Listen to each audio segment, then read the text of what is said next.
जय गुरु जी संगत। Thank you Guru ji for blessing me to share my satsang। आज के शुभ दिन, आज नवरात्रे शुरू हुए हैं, आज सोमवार का दिन है और गुरु जी की महिमा है कि उन्होंने ये मौका दिया है मुझे आप सबसे अपना सत्संग शेयर करने के लिए। गुरु जी की ब्लेसिंग से सितंबर या अक्टूबर 1998 में आज मैं 24th एनिवर्सरी मना रहा हूं गुरु जी के एसोसिएशन से। मेरे को इसलिए याद है कि सितंबर अक्टूबर 1998 में गुरु जी से ब्लेसिंग की शुरुआत हुई थी, क्योंकि दिसंबर 98 में मेरी सिस्टर की शादी हुई थी और उससे 2-3 महीने पहले हम गुरु जी के पास गए थे और उनसे ब्लेसिंग ली थी, जो मेरे ब्रदर इन लॉ है और मेरी सिस्टर के एसोसिएशन के बारे में। और उनकी ब्लेसिंग से वो उनकी शादी हुई थी और मेरी जर्नी गुरु जी की ब्लेसिंग से तब से शुरू हुई थी। बात फरवरी 1999 की है। मेरे पिताजी आर्मी में डॉक्टर और उस वक्त दिल्ली में थे, ब्रिगेडियर गुप्ता। तो डैडी गुरुजी के पास जाते थे, तो उन्होंने फरवरी 1999 में मेरे से बोला कि मैं गुरुजी के पास जा रहा हूं, गुरुजी ने अंपायर स्टेट में बुलाया है। और वो समय जो था वो सुबह या दोपहर का था, क्योंकि सत्संग तब भी शाम को होते थे और सुबह दोपहर गुरुजी अपने अंपायर स्टेट में संगत को केस टू केस बेसिस में बुलाते थे। डैडी जब जा रहे थे तो उन्होंने जब मेरे से पूछा था तो मैंने कहा कि मैं भी चलना चाहूंगा, क्योंकि हम सब चाहते हैं कि ब्लेसिंग्स हमें मिले। और डैडी बड़े रिलीजियस पर्सन है और अगर वो जा रहे थे तो मेरे को ये लगा कि जरूर गुरुजी से ब्लेसिंग्स मिलेंगी उनको और उसमें मेरा भी कल्याण हो जाएगा। हम गए अंपायर स्टेट। गुरुजी वहां पे अपने मंदिर में बैठे हुए थे, कोई संगत नहीं थी, सिर्फ मैं और डैडी गए थे। डैडी ने उनके पांव छुए, उसके बाद मैंने भी उनके पांव छुए। जैसा कि हम जानते हैं कि गुरुजी पंजाबी में बोलते थे और हमें पंजाबी थोड़ी सी कम समझ में आती है, पर क्योंकि पंजाबी और हिंदी में ज्यादा अंतर नहीं है तो इसलिए वो जब बोलते थे तो हमें समझ में आ जाता था वो क्या कह रहे। तो जब मैंने उनके पांव छुए तो गुरुजी ने पंजाबी में डैडी से बोला, ए कौन दा? तो डैडी ने कहा, गुरुजी ये मेरा बेटा है।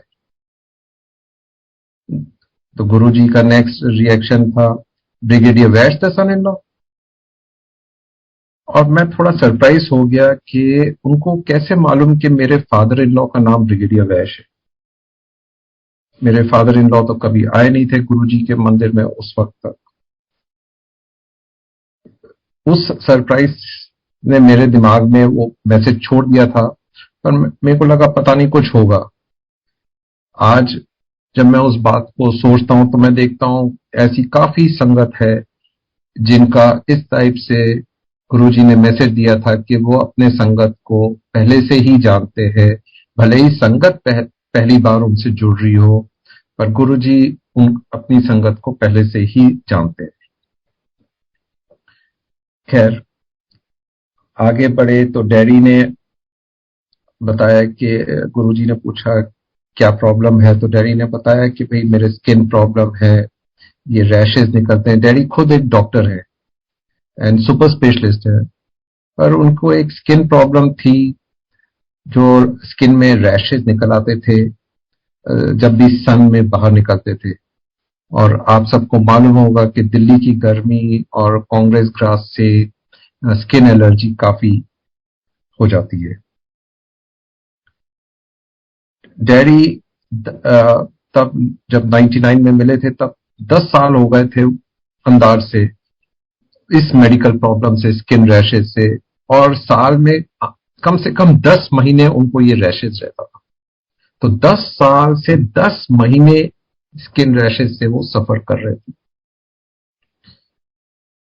उन्होंने एलोपैथी, होम्योपैथी, आयुर्वेदी सब तरीके के ट्रीटमेंट उन्होंने कर लिए थे, पर कोई उनको असर नहीं कर रहा था, जबकि वो खुद एक सुपर स्पेशलिस्ट डॉक्टर है, वो खुद मेडिकल को समझते हैं, पर फिर भी ये चीज उनको हेल्प नहीं कर रही थी।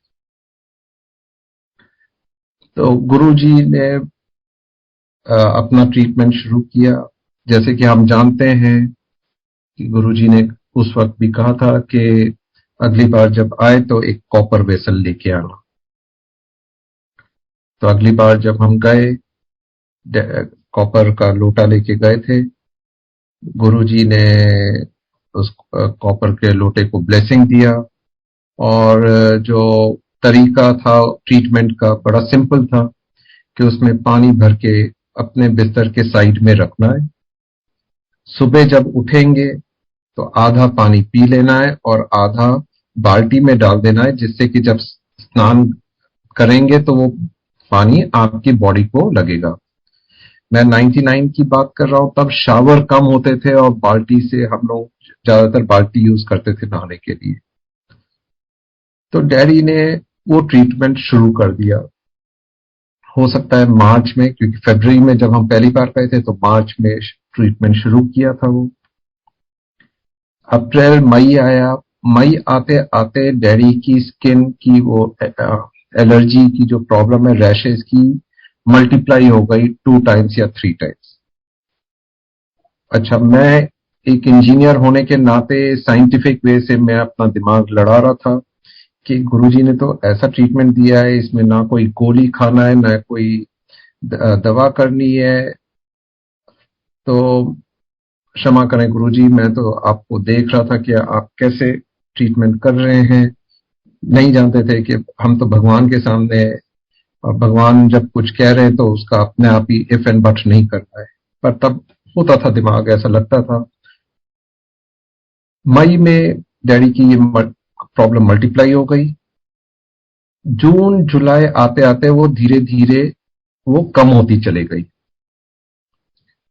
अगर मैं उसको एक समय से जोड़ने की कोशिश करूंगा तो हो सकता है अक्टूबर नवंबर तक वो प्रॉब्लम मतलब ऐसी रह गई कि ना बराबर।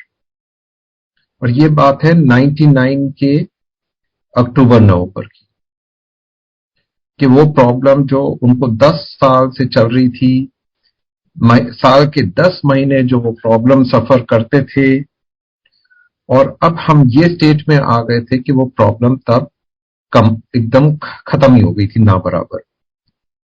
ये बात मैं कर रहा हूं 99 की। आज हम बैठे हुए हैं सितंबर 2022 का अंदाज से 23 साल पहले की बात। और ये 23 साल में डैडी की ये प्रॉब्लम साल में 1 हफ्ते भी नहीं रहती है, जो कि साल में 10 महीने रहती थी। आज 23 साल से उनका रिकॉर्ड है कि इतनी कंट्रोल में कि हफ्ते भर भी नहीं रहती है। और मैं ये हफ्ता जानबूझ के कह रहा हूं क्योंकि कई बार तो पता भी नहीं चलता कि ऐसी प्रॉब्लम भी है। कहाँ तो वो मेडिसिन और ट्रीटमेंट, और इस डॉक्टर के पास उस डॉक्टर के पास, उनका आर्मी यूनिफॉर्म पहनते थे तो पूरा उनको एलर्जी इरिटेशन होती थी। कहाँ वो चीज आज 23 साल में उनको मालूम ही नहीं है कि ये चीज ऐसी है कि भाई उनको परेशान कर रही। ये कॉपर वेसल, ये पानी का ट्रीटमेंट, इस टाइप का चमत्कार सिर्फ गुरुजी ही कर सकते हैं और उनकी ब्लेसिंग से ही हो सकता है। इसने बड़ा क्लियर कर दिया था मेरे को उसी साल, इस चमत्कार ने, कि हम एक महापुरुष के साथ बैठे हुए हैं, उनकी ब्लेसिंग्स में है। उसके बाद मैंने फिर अपना दिमाग लगाना छोड़ दिया। अब और मेरे को पता चल गया कि हम सही जगह पहुंच गए हैं। हमारी जर्नी ऑफ गुड लक शुरू हो गई है। हम महान आदमी के पास बैठे हुए हैं। मैं फिर ये भी कहना चाहूंगा कि तब भी हमें नहीं मालूम था हम भगवान के साथ बैठे हुए। काश ये मालूम होता तो फिर तो हम हर रोज वहीं पे होते, हर समय वहीं पे होते। हमें ये मालूम था हम महान पुरुष के साथ हैं। डैडी ने उस ट्रीटमेंट के बाद वो प्रॉब्लम खत्म हो गई। 2000 में डैड रिटायर हो गए और हम लोग सब नोएडा आ गए। नोएडा आने के बाद डैडी के ट्रिप्स गुरुजी के पास कम हो गए और मैं अपना गुरुजी के यहाँ जाते रहा एम्पायर स्टेट। डैडी हो सकता है 2001 या मैक्सिमम 2002 तक गुरुजी के मंदिर गए होंगे एम्पायर स्टेट, और 2002 के बाद मेरे को ध्यान नहीं कि वो गए हो सकता है 2001 भी हो। मैं कभी कभी पूछता था डैडी से कि डैडी, क्योंकि मैं तो जाता रहता था, तो मैं उनसे पूछता था कि डैडी आज चलना चाहेंगे, और डैडी कहते थे कि मैं बताऊंगा। और वो फिर उसके बाद ऑब्वियसली वो नहीं आते थे, तो मैंने कुछ समय बाद बोलना भी छोड़ दिया, क्योंकि उनका जवाब मेरे को मालूम था। उनसे ना सुनने के अच्छा नहीं लगता था कि वो हाँ नहीं कह रहे हैं। अपने आप को थोड़ा सा वो अपसेट होता था कि काश उनके साथ चले, क्योंकि गुरुजी को उनकी स्पेशल ब्लेसिंग थी, और मेरे को लगता था कि अगर वो भी आएंगे तो मेरे को भी और ज्यादा ब्लेसिंग मिलेगी। खैर 2002, 3, 4 समय बीतता चले गया, डैडी नहीं आए। एक दिन मेरे को ध्यान है कि डैडी ने बोला कि विवेक, आज जो घर में जो मंदिर है उसमें गुरुजी एम्पायर स्टेट में छोटे छोटे स्वरूप देते थे, 2 इंच बाय 2.5 इंच के, एक पासपोर्ट साइज फोटोग्राफ के स्वरूप होते थे, लेमिनेटेड होते थे। वही सेवादार भी पहनते थे और उस टाइप के स्वरूप वो संगत को देते भी थे एज ब्लेसिंग्स, और उनमें कईयों में पीछे अपना उनका साइन भी होता था। आज भी उस तरीके का खजाना मेरे कलेक्शन में है। इस टाइप का खजाना उन्होंने दे रखा था, वो खजाना का कलेक्शन मैंने कर रखा है। उनकी ब्लेसिंग है कि मेरे में इतनी अकल थी कि मैंने उन्हें प्रिजर्व करके रखा हुआ है। तो उनमें से एक स्वरूप जो मंदिर में रखा हुआ था, डैडी ने कहा कि वो ऐसे चमक रहा था जैसे कि वो उनसे कुछ कहना चाहता है और उन्हें कुछ बोल रहा है। और डैडी इतने उत्साह में हो गए कि जैसे कि मेरे को उनकी आंखों में वो चमक दिख रही थी कि वो इतने खुश थे, मगन थे, मतलब गुरुजी का स्वरूप देख के।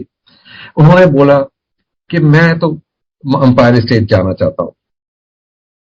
तो मैंने कहा कि अरे वाह, आज तो डैडी ने मेरे दिल की बात कह दी। मैं तो इतने सालों से कह रहा हूं कि गुरुजी के यहाँ चलने के लिए, डैडी ने कभी कहा ही नहीं है, और आज गुरुजी के यहाँ वो चलने को तैयार है। तो मैंने कहा ठीक है डैडी, आज मेरे को याद है वो मंगलवार का दिन था, क्योंकि उस दिन हनुमान जी का वो फास्ट रखते हैं, तो उस दिन उन्होंने फास्ट रखा हुआ था। तो मैंने कहा ठीक है daddy, Thursday, Friday, Saturday, Sunday को होता है सत्संग। आज ट्यूसडे है, आज तो मंदिर बंद रहता है एम्पायर स्टेट, तो हम चलेंगे इस वीकेंड। तो उस वीकेंड के सैटरडे या संडे को हम गुरुजी के मंदिर गए एम्पायर स्टेट। डैडी और मैं गए, गुरुजी से हमने ब्लेसिंग ली, लंगर प्रसाद किया और वापस घर आ गए। उसके 4 दिन या 5 दिन के बाद गुरुजी ने महासमाधि अटेंड की। अब ये आप कहें संजोग है या गुरुजी का एक्चुअल में बुलावा था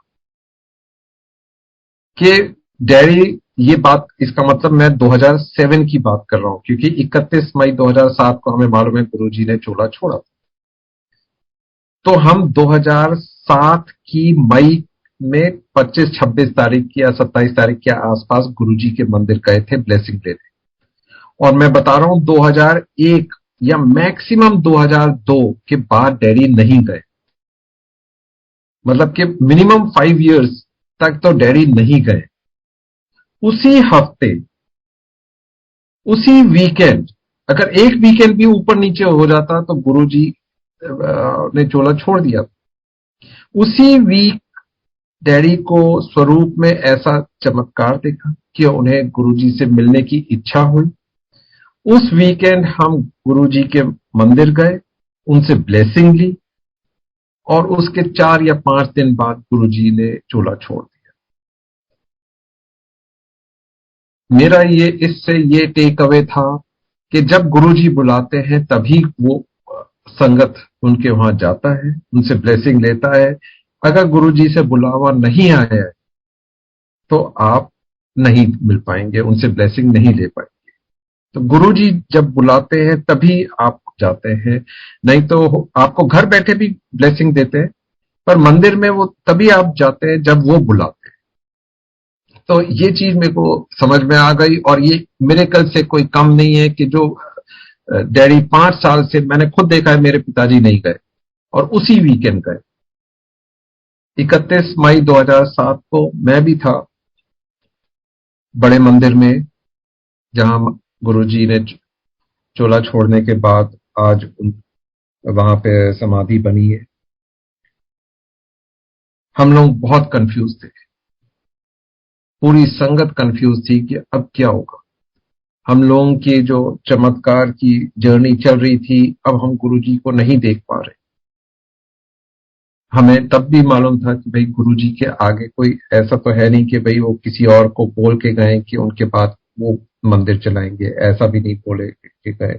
और भगवान जी तो भगवान होते हैं। हमें ये नहीं मालूम था अब कैसे हमें वो ब्लेसिंग्स मिलेगी, कैसे आगे गाड़ी बढ़ेगी हमारी। आज 15 साल हो गए उस बात को और आज वो गाड़ी सुपर स्पीड की तौर पे चल रही है। जिसने भी देखा है, जितने भी साल पहले आप देखो, आप जुड़े हुए हो, तब से अपने मिरेकल्स ही मिरेकल्स हो रहे हैं। संगत जुड़ती जा रही है और चाहे वो जब से जुड़ी है तब से उस संगत का गुड लक का मीटर चालू हो गया है। मैंने आपको डैड की हेल्थ की तब की प्रॉब्लम बताई। अब मैं बात करता हूं अब से 3 साल पहले की। 3 साल पहले की बात है कि डैडी, मैं दुबई में था, पिछले 6 साल से मैं दुबई में रह रहा था और अभी इसी महीने मैं दुबई से इंडिया वापस आया। तो 3 साल पहले मैं दुबई से इंडिया गया था एक वीकेंड पे। तो मैंने अपने ड्राइवर से पूछा साहब कहाँ है, तो उन्होंने बताया साहब डॉक्टर के पास गए आर्मी हॉस्पिटल। मैंने कहा ठीक है। जब डैडी वापस आए तो मैंने उनसे पूछा क्या क्या हो गया। तो उन्होंने बताया कि मेरे दांत में प्रॉब्लम थी और मेरी आंखों में थोड़ा देखने में थोड़ा सा प्रॉब्लम आ रही है। जब पेशेंट्स आते हैं तो मैं उनकी प्रेस्क्रिप्शन लिखने में मेरे को थोड़ा सा परेशानी होती है। ठीक है। शाम होते होते वो आंखों की परेशानी इतनी बढ़ गई कि डैडी को अब 5 फीट की डिस्टेंस में भी नजर नहीं आ रहा। मतलब उनको इतना आइज प्रॉब्लम हो गया। अब उन्होंने इमीडिएटली वो आर्मी डॉक्टर को फोन किया। वो डॉक्टर ने कहा सर ऐसा है, सैटरडे संडे तो बंद रहता है, आपको मालूम है हॉस्पिटल, मंडे मॉर्निंग को मैं सबसे पहले आपको ट्रीटमेंट करूंगा। ठीक है। पर डैडी से शांति से नहीं रह रहे थे क्योंकि उनको परेशानी इतनी बढ़ गई थी। तो हमने फोन कॉल यहाँ वहां किए और एक डॉक्टर हमें मिल गई जो एक बड़ी फेमस आइस हॉस्पिटल का चेन है, क्लिनिक चेन है दिल्ली में। वहां पे वो काम करती थी और उससे अपॉइंटमेंट लिया और अगले दिन सैटरडे मॉर्निंग ही उसको दिखाने चले गए। उसने आंखों में ट्रीटमेंट देखा और कहा कि अंकल आपकी आई में जो है एक छोटा सा गैप है, वो गैप जो है उसको फिक्स करने के लिए हमें एक प्रोसीजर करना पड़ेगा और उसके बाद आपका सब ठीक हो जाएगा। अब ये प्रोसीजर मतलब ऑपरेशन करना पड़ेगा। डैडी की एज 80 टच कर रही थी। तो डैडी ने बोला ठीक है, खुद डॉक्टर है, पर अब कोई भी आदमी उस एज में आके अगर आंख जैसी सेंसिटिव चीज में अगर ऑपरेशन हो, खुदा ना खास्ता कुछ गलत हो जाए तो फिर थोड़ा सा एंजाइटी और नर्वसनेस तो होता ही। तो डैडी ने सेकेंड ओपिनियन के लिए एक और डॉक्टर से कांटेक्ट हुआ और बड़ा फेमस हॉस्पिटल है दिल्ली का, वहां पे उस डॉक्टर के पास गए। उस डॉक्टर ने देखा और उसने कहा अंकल ऐसा है कि आपकी आईज में गैप है, उसमें एक प्रोसीजर करना पड़ेगा और वो प्रोसीजर के बाद आपकी आईज ठीक हो जाएगी, आपको कोई परेशानी नहीं होगी। मतलब जो सेकंड डॉक्टर का ओपिनियन था वो फर्स्ट डॉक्टर से मैचिंग था। सेकंड डॉक्टर ने फिर उस डैडी का बोला ऐसा है आप अंकल 1 महीने बाद आइए, तब तक इसको थोड़ा सा सॉफ्ट हो जाने दीजिए आईज को और तब हम प्रोसीजर करेंगे। डैडी 1 महीने बाद गए उसके पास और जो वो गैप था वो अब गैप आधा रह गया था। तो उसने कहा अंकल ऐसा है आपका गैप जो था वो मैं देख रही हूं आज जब मैंने स्कैनिंग की है आईज में, वो जितनी पहले थी उसकी आधी रह गई। ऐसा करते हैं थोड़ा सा और समय देते हैं, आप 1 महीने बाद फिर से आइए। ठीक है, डैडी घर गए। एंजाइटी रहती थी और मैंने उन्हें सीधे बोल रखा था कि डैड आप, गुरुजी ने एक जैसे मैंने बताया कि खजाना दे रखा था, ऐसे खजाने की मेरे पास काफी कलेक्शन है गुरुजी की। तो एक बड़ा सा स्वरूप था जिसमें उन्होंने ब्लेसिंग्स और अपने साइन के साथ दिया हुआ था। तो वो स्वरूप डैडी के आंखों के अपने कमरे से उनको दिखता था। तो मैंने उन्हें कह रखा था कि आप गुरुजी का स्वरूप देखते रहो और मंत्र जाप करते रहो। आपको तो गुरुजी ने इतनी ब्लेसिंग दे रखी है, आप बस आपने उनको अपने अंदर समा लेना है और मंत्र जाप करना है, आपने चिंता ही नहीं करनी। दूसरा महीना खत्म हुआ। दूसरे महीने के बाद फिर जब डैडी वो डॉक्टर के पास गए, वो डॉक्टर ने देखा और उसने कहा अंकल ये तो और हीलिंग हो गई है, 10% रह गई है, जो आपका गैप था आधे के बाद अब तो 10% रह गई है। और ये 3 साल पहले की बात है, 2019 की। संगत जी, आज की तारीख में ना कोई प्रोसीजर हुआ है, ना कोई ट्रीटमेंट हुआ है, डैडी की आंख ठीक हो गई। और वो डॉक्टर ने कहा ये लाखों में ऐसा केस देखा है जहां के आई का इस एज में आके आईज अपने आप हील हो गई हो।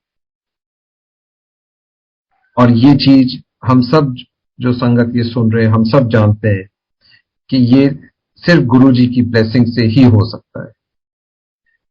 इसका चमत्कार सिर्फ गुरुजी कर सकते हैं, जो इतने समय से इस एज में आके 80 साल की उम्र में आईज अपने आप हील हो जाना, ये सिर्फ गुरुजी का चमत्कार।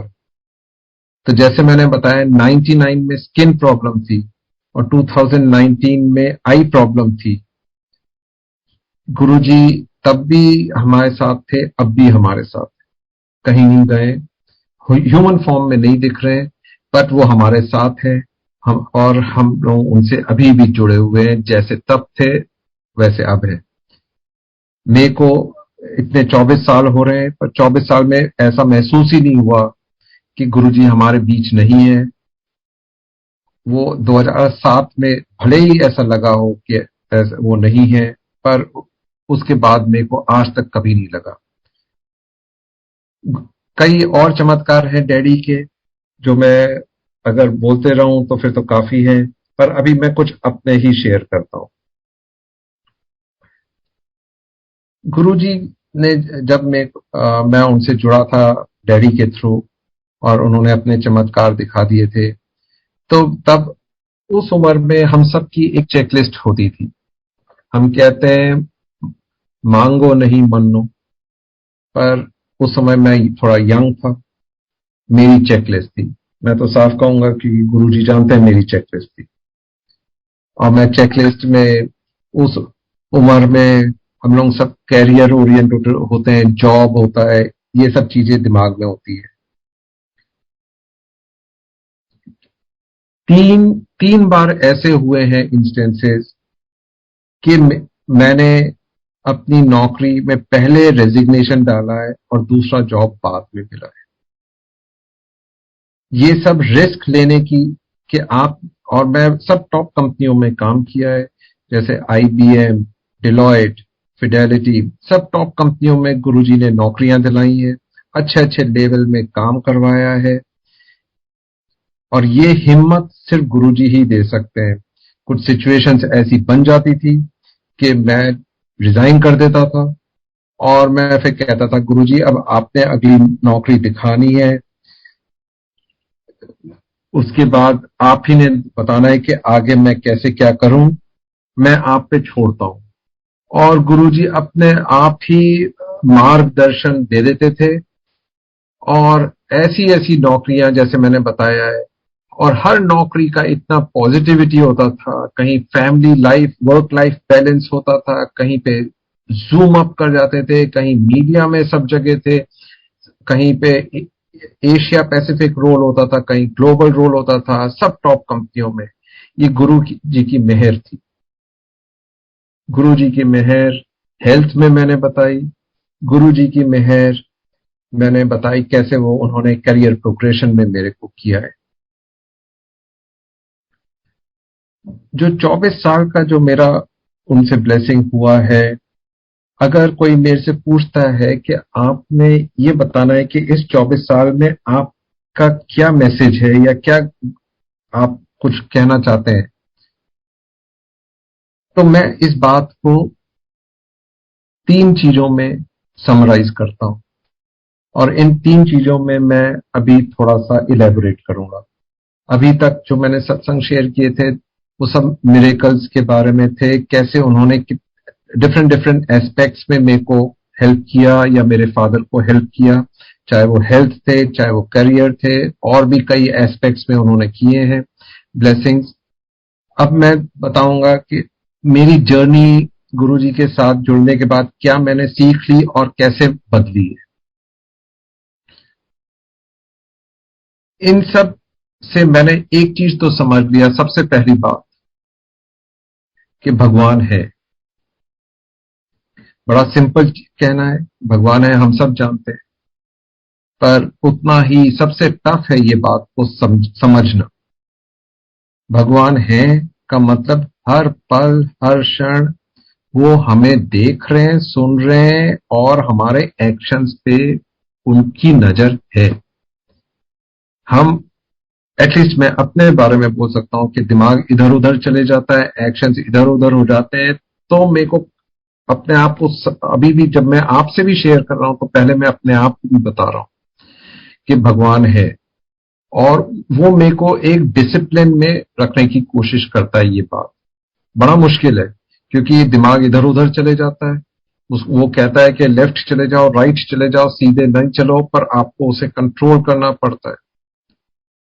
आपको लोग ऑफिस में, घर में, रिश्तेदार, फ्रेंड्स सब परेशान करेंगे और आप उस परेशान पे आप भी रिएक्ट करोगे, पर अगर आपने रिएक्ट कर दिया तो फिर आपने भगवान के सामने, भगवान तो देख ही रहे, वो तो आपको टफ लाइफ दे रहे हैं, क्योंकि अगर आपने ये समझ आ गई है कि भगवान है तो आप रिएक्ट नहीं करोगे। और पर अगर रिएक्ट नहीं करोगे तो दूसरा पर्सन सोचेगा कि भाई आप में हिम्मत ही नहीं है इसलिए आप रिएक्ट नहीं कर रहे हो। तो बड़ा टफ सिचुएशन है, पर आपने भटकना नहीं है। मैं तो अपने आप को कहता हूं भटको नहीं, सीधे चलते रहो, भगवान है, भगवान है, भगवान है। दूसरी चीज, अगर भगवान है और वो हर क्षण हमें देख रहे हैं, तो एक चीज जो आपके हाथ में है, एक चीज जो आपके हाथ में है वो है कर्म। तो अपने कर्म ठीक रखना जरूरी है। अगर आपने कर्म गलत कर दिए और भगवान है, तो एक उसका तीसरा चीज है डेस्टिनी। तो डेस्टिनी में तो आपको परेशानी होगी ही होगी अगर आपने गलत किया है, क्योंकि भगवान है और आपने गलत कर्म किया है तो आउटपुट तो आपको परेशानी है ही। वो आज नहीं कल मिलेगी, कल नहीं परसों मिलेगी, वो तो भगवान के ऊपर है कि कब वो आपको उस परेशानी से गुजरने को कहेंगे, क्योंकि आपने गलत किया है। अगर आपने अच्छा किया है तो आपको उसकी ब्लेसिंग देंगे, आज देंगे, कल देंगे, परसों देंगे, वो तो भगवान के ऊपर है। कई बार हम ये सोचते हैं हम तो सब ठीक कर रहे हैं, पर फिर भी हमारी जर्नी इतनी टफ क्यों है। तो उसका तो आंसर मैं अपने आप को जब कहता हूं तो मैं यही कहता हूं कि हो सकता है पुराने कुछ गलत किए होंगे, उसको सुधार रहे हैं गुरुजी, उनको काट रहे हैं। पर ये चीज तो आपने क्लियर कट अपने दिमाग में रखनी है कि भगवान है, कर्म अपने ठीक रखे। अगर ये दो चीजें बड़ी टफ है, बहुत टफ है, बहुत टफ है, भगवान को हर मोमेंट हर क्षण याद रखना बहुत ही ज्यादा टफ, और कर्म कहीं ना कहीं भटक के लेफ्ट राइट होना बहुत आसान है। हर बार हमें लगता है शॉर्टकट ले लो, शॉर्टकट ले लो, शॉर्टकट ले लो, पर अगर वो किया तो फिर आउटपुट भी वैसा ही होना है। तो ये दोनों बहुत ही टफ चीजें हैं। चाहे वो आप भगवान पे अपना वो करना कि भाई वो है, और दूसरी चीज अपने कर्म रखना। तो ये तीन चीजें मैंने अपनी जर्नी में गुरुजी से सीखी है कि पहली बात भगवान है, दूसरी चीज कर्म अपने ठीक रखें, आपको फल ठीक मिलेगा, कब मिलेगा वो उन पे छोड़ दें, वो उनकी इच्छा है।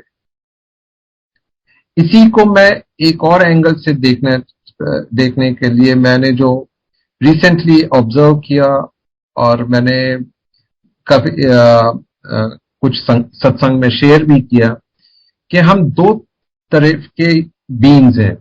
एक है ह्यूमन बीइंग, एक है स्पिरिचुअल बीइंग। ह्यूमन बीइंग वो है जो कि कोई हमें परेशान करता है तो हम दूसरे को परेशान कर देते हैं, हम मोह माया के जाल में फंसे रहते हैं, जो कि जरूरी है, पर उसके बारे में उसको देखते हुए कभी कभी हम डिसीजंस जानते हुए कि ये गलत है, पर हमें लगता है कि नहीं, पर ये मोह पैसा भी जरूरी है, ये भी जरूरी है, तो हम वो गलत डिसीजंस ले लेते हैं। और एक स्पिरिचुअल बीइंग है जो कि इस चीज में अपने आप को बांधते नहीं है, और अपने आप को अच्छे कर्म से एसोसिएट करते हैं, और देखते हैं कि मैं उसमें अपने आप को तोड़ना चाहूंगा कि मैं उस बैरोमीटर में, उस मेजरमेंट में मैं कितना अच्छा कर रहा हूं, अच्छे कर्म उस स्पिरिचुअल बीइंग में, एज ए स्पिरिचुअल बीइंग मैं कितना अच्छा कर रहा हूं। अगर मैं उसको अपना टेप, मेजरमेंट का टेप बना के चलो, not human being but spiritual being, तो मेरे को लगता है कि ऑटोमेटिकली भगवान की ब्लेसिंग्स होंगी।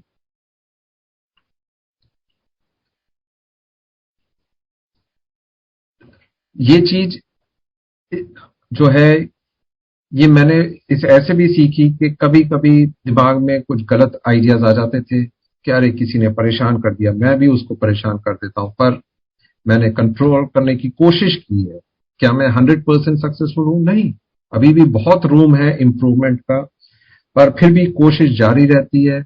अपने आप को समझाता हूं, सिखाता हूं कि भाई सही रास्ते पे चलते रहो, क्योंकि ब्लेसिंग तो मिलनी ही है। इस साल मेरी मदर इन लॉ की डेथ हुई थी, और मैं एक सिचुएशन में था कि मैं क्या एक्शन, इंडिया में फैमिली का ध्यान रखना था, और वो डिसीजन लिया कि इंडिया चलेंगे, उनका ध्यान रखेंगे। मैंने रेजिग्नेशन डाल दिया बिना जॉब के, और गुरुजी की ब्लेसिंग, वो रेजिग्नेशन के 3 हफ्ते बाद ही मेरे को जॉब मिल गया। ये चमत्कार है। और मैं बहुत सीनियर पोजीशन में हूं, और सीनियर पोजीशन में आज की तारीख में हम सबको मालूम है कि जॉब्स नहीं मिलते, बड़ी मुश्किल से मिलते हैं। पर ये तो गुरुजी की मेहर है कि आप अगर अच्छे कर्म कर रहे हैं, अच्छी चीजें कर रहे हैं, तो उन पे छोड़ दो, आप अपना कर्म करते चलो, फल की इच्छा उन पे छोड़ दो, फल अपने आप ही वो देंगे।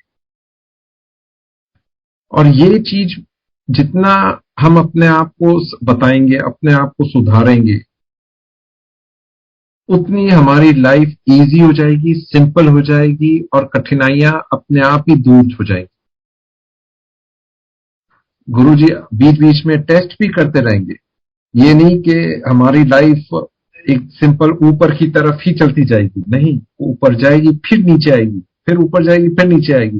हो सकता है ज्यादातर बार नीचे हो और ऊपर कम हो, पर डेफिनेटली ये दो चीजें तो कोई नहीं, हम सब जो जुड़े हुए हैं गुरुजी से ये सब मानेंगे कि पहली बात भगवान है और कर्म ठीक रखना है। ये दो चीजों पे तो कोई, मेरे को लगता नहीं कि कोई भी संगत इस बात से वो अपने आप को अलग करेगी कि नहीं ये चीजें गलत है। और ये दो चीजें बड़ी टफ है। इस चीज को मैं अपने आप को दिन में 10 बार 20 बार समझाता रहता हूं। और उसके कारण एक समय था जब एंग्री यंग मैन टाइप होता था मैं, और आज अपने आप को उस उतने से उस लेवल से कम हुआ हूं। कितना कम हुआ हूं ये दूसरे लोग ही कह सकते हैं, पर अपनी ओर से कोशिश करता हूं कि और कम कम कम अपने आप को चैलेंज देता रहता हूं कि और कितना अपने आप को इम्प्रूव कर सकूं।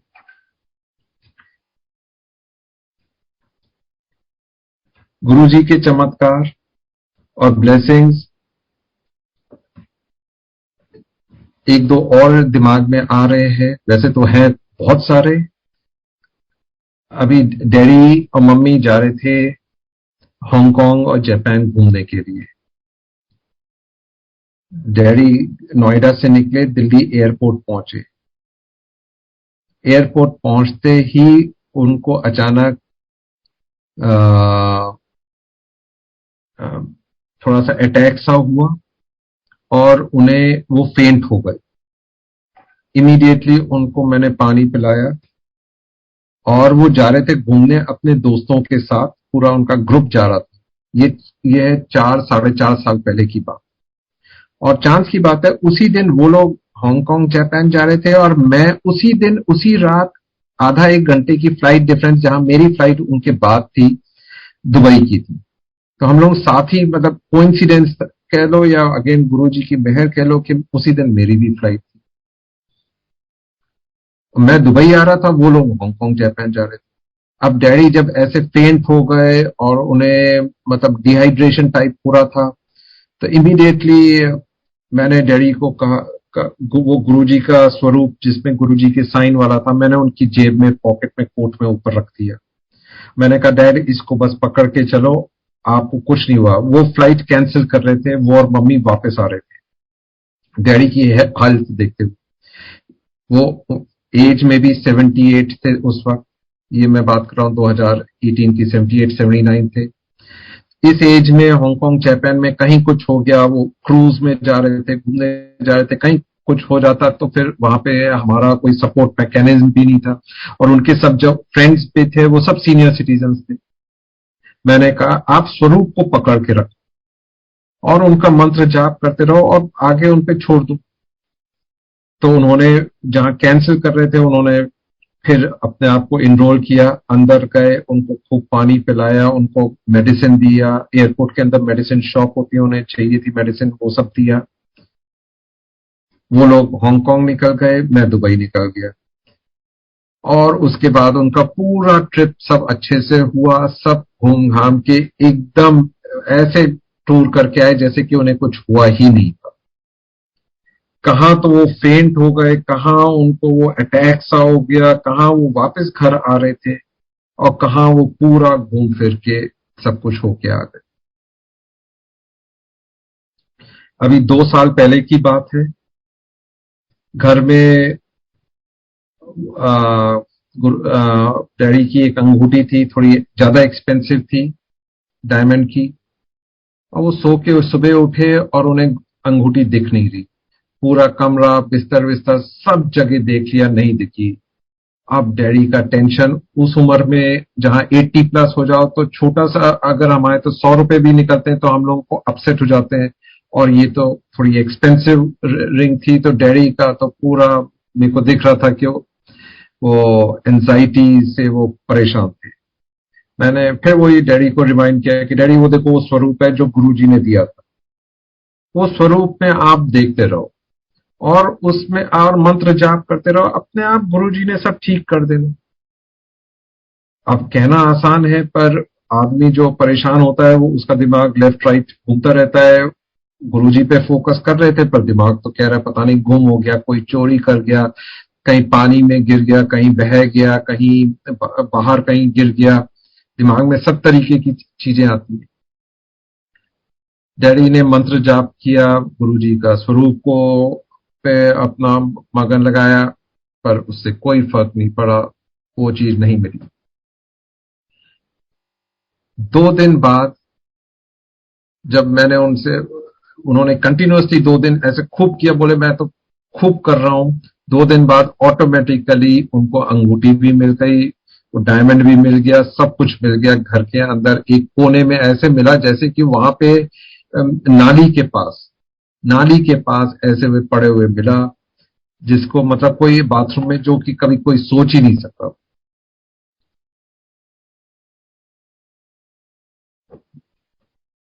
मेरे को एक सत्संग और ध्यान आया। मैंने आप लोगों को बताया था कि कैसे डैडी की हेल्थ की ट्रीटमेंट गुरुजी ने ठीक की थी, स्किन प्रॉब्लम।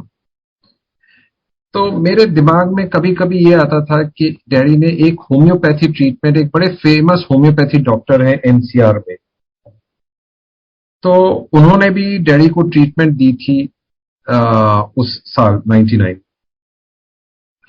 तो मेरे दिमाग में कभी कभी आता है कि 99 में उन्होंने होम्योपैथी डॉक्टर ने भी ट्रीटमेंट दी थी और वो इतने फेमस है, तो कहीं उनकी सफेद गोली से तो नहीं हुआ है। ये बात मतलब 1% आती थी, पर दिमाग तो इधर उधर भटकता ही है, जैसे मैंने बताया। तो मेरे को मालूम था कि गुरुजी ने किया है, पर वो 1% कभी कभी ऐसा मतलब ख्याल आता था, सॉरी गुरुजी, इस टाइप के ख्याल आते थे, आपको तो मालूम ही है। तो उस टाइप का ख्याल आता था। तो एक दिन मेरे को याद है कि मैं जब सत्संग के लिए आ रहा था एम्पायर स्टेट, तो हमें मालूम है एम्पायर स्टेट में जो किचन का दरवाजा है और गुरुजी के बेडरूम के दरवाजे के बीच में एक लॉफ्ट है। तो गुरुजी कभी कभी उस पे बैठ जाते थे और संगत अपनी गद्दी में ना बैठ के वो इधर बैठ जाते थे, और संगत फिर इधर फेसिंग करके इस तरफ बैठती थी, किचन के सामने और उनके बेडरूम के पास वाले एरिया में। तो मेरी आदत थी कि जब भी गुरुजी के मंदिर जाना तो मैं उनके पांव जरूर छूता था इन द सेंस के लोग जैसे मत्था टेकते हैं तो थोड़ा सा 1-2 फीट दूर से करते थे, मैं फिजिकली उनके पांव छूने में मेरे को एक बड़ी तसल्ली सी मिलती। तो मेरे को याद है गुरुजी वहां बैठे हुए थे और मैं गया और गुरुजी एक संगत से बात कर रहे थे। मैंने उनके पांव छुए, तो जब उनके पांव फिजिकली छुए तो ऑब्वियसली मैंने उन्हें डिस्टर्ब किया, क्योंकि वो किसी संगत से बात कर रहे थे, तो उनका ध्यान कट गया। क्योंकि मैंने फिजिकली छुआ तो ऑब्वियसली छूने में डिस्ट्रैक्शन हो जाता है, तो गुरुजी का डिस्ट्रैक्शन हो गया था। तो गुरुजी ने संगत के सामने कहा, ए मुंडा कंफ्यूज था। वो पंजाबी में उन्होंने बोला, this boy is a confuse character. Obviously अब मेरे बारे में ऐसे बोला था तो मेरे को थोड़ा सा एम्बेरसिंग हुआ, पता नहीं मैंने क्या गलती कर दी, क्या मेरे को किस बात पे गुरुजी ने ऐसे कहा है। तो मैंने सर जोड़ा, अपना थोड़ा सा शर्म आते हुए मैं गया, संगत के बीच में बैठ गया, और मेरी आदत थी कि ब्लेसिंग्स लेने के बाद थोड़ा मेडिटेशन करने की। तो मैं मेडिटेशन शुरू कर दिया। थोड़ा सा ये भी समझ में नहीं आ रहा था गुरुजी ने ऐसा क्या हो गया, मैंने क्या कर दिया जो ऐसे कहा है। 10-15 मिनट मेडिटेशन के बाद जब मैंने आंखें खोली, गुरुजी की तरफ देखा और फिर बगल में देखा, बगल में वो होम्योपैथी डॉक्टर जिसको मैं सोचता था जिसने डैडी का ट्रीटमेंट किया, वो मेरे बगल में बैठे हुए थे। तो मेरे को समझ में आ गया कि जो मेरे कंफ्यूजन था कि वो होम्योपैथी का जो 1% भी जो कंफ्यूजन था, वो खुद डॉक्टर गुरुजी से ब्लेसिंग ले रहा है। तो वो कंफ्यूजन भी गुरुजी ने ऐसे अपने आप उसको मेरे सामने वो शो करके क्लियर कर दिया। कोई कंफ्यूजन अब नहीं रहता है। अब सिर्फ हमें मालूम है कि गुरुजी हैं, गुरुजी हर समय थे, वो हमारे बीच में है और वो हमें ब्लेसिंग्स दे रहे हैं। जैसे मैंने कहा, मैं अपने आप को ये समझाता रहता हूं कि भगवान है, वो किस फॉर्म में हमें देखने हैं, इट इज एग्नोस्टिक। चाहे हमें उन्हें किस रूप में देखना चाहे, वो उससे कोई फर्क नहीं पड़ता, पर भगवान है, भगवान है, पहले तो मैं ये अपने आप को कहते रहता हूँ। और दूसरी चीज कि अगर वो है तो भाई अपने कर्म, चाहे कोई कितना परेशान करे, कितना आपको गलत करे, कितना आपके ऊपर परेशानी के बादल वो लाने की कोशिश करे, पर अपने कर्म नहीं गलत कर दे। ऑटोमेटिकली अगर ये दो चीजें हम फॉलो करेंगे तो फिर आउटपुट अच्छा होना ही है। आज होगा, कल होगा, परसों होगा, ये तो गुरुजी पे छोड़ना पड़ेगा। ये हम सब चाहते हैं कि भाई इमीडिएटली हो जाए, पर वो ऑब्वियसली वो डिसीजन हमारे हाथ में नहीं है, वो तो भगवान के हाथ में। पर डेफिनेटली हमारे हाथ में जो है वो सिर्फ एक चीज है कि कर्म, वो चीज हमारे हाथ में। कई बार संगत ने मेरे से पूछा कि भाई अगर हम ऐसा करें तो ठीक है, नहीं है। मैंने कहा इसकी कोई किताब नहीं है जो ये कहती हो कि डूज एंड डोंट्स। भगवान ने कोई डूज एंड डोंट्स की बुक बना के कोई मतलब हमारे हैं ग्रंथ हैं, हमारी वो रिलीजियस बुक्स हैं, पर जो बेस्ट बुक जो मेरे को समझ में आती है, जो मेरे को समझ में आती है, वो है कि भगवान ने हम सबको दिमाग दिया है। वो दिमाग से बड़ी किताब कोई है ही नहीं। उस दिमाग में हमें सब मालूम होता है। भगवान ने इतनी अकल हमें दे रखी है, क्या चीज ठीक है, क्या चीज नहीं ठीक है। उस किताब से मतलब वो किताब में सब लिखा हुआ है। अगर हम अपना दिमाग लगाएं तो हमें सबके जवाब मिल जाते हैं। तो अगर हम अपने कर्म ठीक रखें, ऑटोमेटिकली भगवान की ब्लेसिंग्स आनी ही है। उसमें मेरा जो तजुर्बा है कि ये चीज होनी है। उनकी ब्लेसिंग से आज मेरी विश लिस्ट, जो एक हम सब की एक विश लिस्ट होती है, वो विश लिस्ट खत्म हो गई।